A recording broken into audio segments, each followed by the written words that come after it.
Sir అమెరికాలో ఒక 30-40 universities ఉంటాయండి. అవన్నీ కూడా 100% స్కాలర్షిప్ ఇంటర్నేషనల్ స్టూడెంట్స్కి ఇస్తాయి. మిగతా యూనివర్సిటీస్ అన్ని లోకల్ స్టూడెంట్స్కి ఇస్తాయి. అది కాకుండా వాళ్ళకి ఎయిడ్ ఉంటుంది, ఫైనాన్షియల్ ఎయిడ్ అని అమెరికన్ స్టూడెంట్స్కి. సో ఎంఎస్ఓఈ అనేది ప్రెసిడెన్షియల్ స్కాలర్షిప్ అని పెట్టారు. వాళ్ళ ప్రెసిడెంట్ స్పాన్సర్ చేశారు మా యూనివర్సిటీలో. మా యూనివర్సిటీలో ఒకటే ఒక స్కాలర్షిప్ ఇస్తారు. అంటే మీకు ఇంటర్నేషనల్ మొత్తం అన్ని కంట్రీస్కి కలిపి ఎవరో ఒక స్టూడెంట్కే.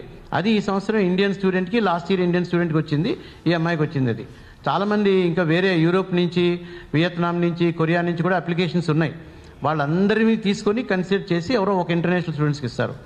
దీనికి వాళ్ళు సెకండ్ ఇయర్లో ఉన్నప్పుడు అక్టోబర్ 30th కల్లా అప్లికేషన్ పెట్టుకోవాలి. అంటే సెకండ్ ఇయర్ ఇంటర్మీడియట్ అయ్యాక కాదు, ఇంటర్మీడియట్ సెకండ్ ఇయర్లో ఉండగానే 3 నెలలు పడుతుంది. ఆ తర్వాత 5గురిని సెలెక్ట్ చేసుకున్నాం. సెలెక్ట్ చేసుకున్న 5గురికి పర్సనల్ ఇంటర్వ్యూస్ కండక్ట్ చేసాం. ఇంటర్వ్యూ జరిగింది. ఇంటర్వ్యూలో కూడా బాగా చేయడం వల్లే ఈ స్కాలర్షిప్ వచ్చింది.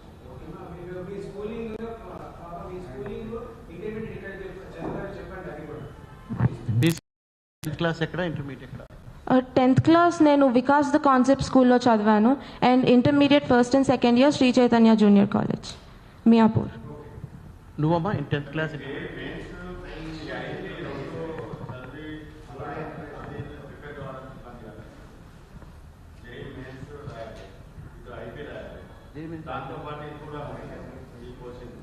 అంటే నేను జేఈ మెయిన్స్కి ప్రిపేర్ అవ్వలేదు, ఫస్ట్ నుండి సాట్కే ప్రిపేర్ అయ్యాను.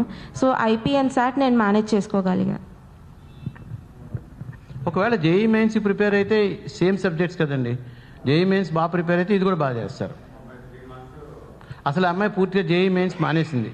సో ఫస్ట్ ఇయర్ అయిన తర్వాత జేఈ మెయిన్స్ వదిలేసి ఇదే సాట్లో ప్రిపేర్ అయింది. ఇంకా నాకు అదే చెప్పారు, మాకు 100% స్కాలర్షిప్ లేకపోతే హై స్కాలర్షిప్ వస్తేనే వెళ్తాము. వాళ్ళ పేరెంట్స్ కూడా ఇక్కడే ఉన్నారు, కావాలంటే అడగచ్చు మీరు వాళ్ళని. వాళ్ళ పేరెంట్స్ చెప్పారు, ఇట్లా అయితేనే పంపించగలం, మేము పంపించలేము, మిడిల్ క్లాస్ ఫ్యామిలీ అని చెప్తే, ఇది కంప్లీట్గా ట్రై చేస్తే వస్తుందండి, ఏదో అది సగం ఇది సగం ట్రై చేస్తే రాదు అని నేను అడ్వైజ్ ఇచ్చాను. సో వాళ్ళ ఐటీ జేఈ వదిలేసి ఈ అమ్మాయి పర్టికులర్లీ పట్టుపట్టింది, నాకు ఖచ్చితంగా తెచ్చుకుంటాను, బాగా చేస్తాను అని చెప్పి. So I'm so happy. మా స్టూడెంట్స్కి రావడం అనేది నాకు చాలా ఆనందం. యాక్చువల్లీ ఇంటర్నేషనల్ ఎంతమంది అప్లై చేస్తుంటారు? ఇంటర్నేషనల్ స్టూడెంట్స్ ఒక 400 అప్లికేషన్స్ ఉన్నాయండి ఎంఎస్ఓఈలో. ఆ 400లో ఎంఐకి వచ్చింది. ఇండియా నుంచి ఇంకా చాలామందికి వచ్చింది, వీళ్ళిద్దరికే కాదు. 30% స్కాలర్షిప్, 40% స్కాలర్షిప్, ఒక 26 మందికి స్కాలర్షిప్ వచ్చింది ఇప్పుడు ప్రస్తుతం.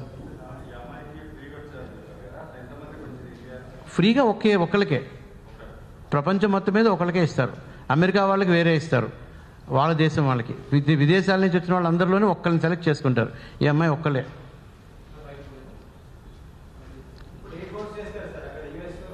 యుఎస్లో నువ్వేం కోర్స్ చేస్తావు?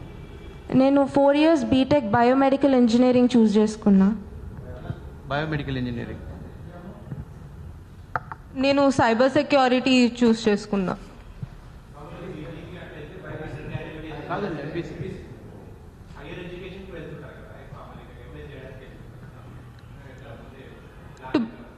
టు బి ఆనెస్ట్ పాసిబుల్ అనుకోలేదు అండర్ గ్రాడ్యుయేషన్కి వెళ్ళడం. But after meeting Murthy sir, అండర్ గ్రాడ్యుయేట్కి వెళ్ళడం ఈజ్ బెటర్ అనిపించింది after what he said. Job opportunities కానీ ఏదైనా at this point education is also better there compared to here అని చెప్పి అక్కడికి వెళ్తున్నాం. సార్ మీ పాయింట్కి అండి, యాక్చువల్లీ మనం గ్రాడ్యుయేట్ ప్రోగ్రామ్కి వెళ్ళినప్పుడు మనం ఆ కల్చర్లో కలవడం చాలా కష్టం. అమెరికన్ కల్చర్లో, అమెరికన్ కంపెనీల్లో మీకు అండర్ గ్రాడ్యుయేట్ చేసిన వాళ్ళకి అద్భుతంగా ఉద్యోగాలు వస్తున్నాయి. గ్రాడ్యుయేట్ చేసిన వాళ్ళకి వస్తున్నాయి కానీ ఆ స్టూడెంట్ మంచివాళ్ళు అయితేనే వస్తున్నాయి. లేకపోతే మంచివాళ్ళు అంటే నా ఉద్దేశం ఇంకో రకం కాదు, బాగా చదువుకొని మంచి ర్యాంక్ తెచ్చుకున్న వాళ్ళు అయితేనే వస్తున్నాయి. అదర్వైజ్ కష్టం అవుతుంది. అండర్ గ్రాడ్యుయేట్ చేసిన వాళ్ళు 90% జాబ్స్ వస్తున్నాయి. ఎందుకంటే అండర్ గ్రాడ్యుయేట్లో ఒక 5%, 10% ఉంటారు యూనివర్సిటీలో. వేరేస్ మనకి డాలర్స్ తీసుకుంటే 60% తెలుగు వాళ్ళే ఉంటారు. సో అంచేత మనకి ఆ కల్చర్లో ఎమ్మడానికి అండర్ గ్రాడ్యుయేట్లో వెళ్తే చాలా ఎక్కువ అవకాశాలు ఉంటాయి. అంచేత ఎడ్యుకేషన్ అబ్రాడ్ వెళ్దాం అనుకున్న ప్లాన్ ఉన్న వాళ్ళకి అండర్ గ్రాడ్యుయేట్లో వెళ్ళడం అనేది ఉత్తమం. మాది మాదాపూర్లో మా ఆఫీస్ ఉంది. మేము ఫ్రీ కెరియర్ కన్సల్టెన్సీ ఇస్తాం. 10th క్లాస్ స్టూడెంట్స్, 11th వాళ్ళు ఎవరు వచ్చినా సరే మేము రూపాయి తీసుకోం. ఫ్రీ కెరియర్ కన్సల్టెన్సీ ఇస్తాం. వాళ్ళ ఇష్టం, వెళ్ళిన వాళ్ళు వెళ్తారు, వెళ్ళిన వాళ్ళు వెళ్ళరు. బట్ ఓవరాల్ అవేర్నెస్ అయితే మేము చేస్తాం.